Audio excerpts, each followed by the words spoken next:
দিদি কি করছো?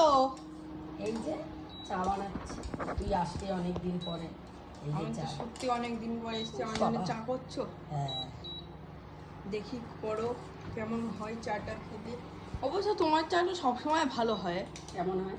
হেভি হয় একদম। কিরকম? তোমাকে একটা জিনিস বলবো, কিরকম? হ্যাঁ একটা তোমাদের সবাইকে একটা জিনিস দেখাবো চা কেমন করে খেতে হয়। এরকম যেরকম করে চাটা খাবো সেই চাটা শুধু হচ্ছে ইন্ডিয়াতে, ওয়েস্ট বেঙ্গলে, রানাঘাটে,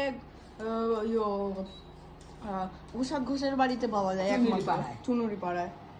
ও দিদি, এই যে অ্যাড্রেস বলে দিলাম, কেউ যদি চলে আসে আমাদের বাড়িতে, চা খেতে হ্যাঁ আসবে, চা করে দেবা? তখন করে দেবো। তা সবাই চলে আসো, একসাথে চা খাবো। আমি চায়ের দোকান খুলে দেবো। চায়ের দোকান খুলে দেবে দিদি। এই যে চা ঢালছে, তো তোমাদের চা খাওয়ার সময় দেখা করছি। তোর চিনি দেয়া, এই যে চিনি, এটা তোর চিনি দেয়া, আমার চিনি চামচটা? ছাড়া। তোরটা হ্যাঁ, আর আমার তো চিনি ছাড়া। এটা ধরো, তোমাদের সবাইকে একটা জিনিস দেখাবো। সেরকম দেখাবি দেখি। এই যে এই বিস্কুট নিয়ে হুম। 3টে কি 4টে, যত ইচ্ছা, 4টের বেশি নিলে হচ্ছে আর চা পাওয়া যায় না, আমি 3টে নিয়েছি। এই বেশিক্ষণ আর করা যাবে না। নিয়ে এটার মধ্যে ঢেলে দিলাম। এবার বিস্কুটগুলো একটুখানি ভেজাতে হবে। আমি যে খেয়ে তাড়াতাড়ি বল, আমার টাইম নেই। এবার এই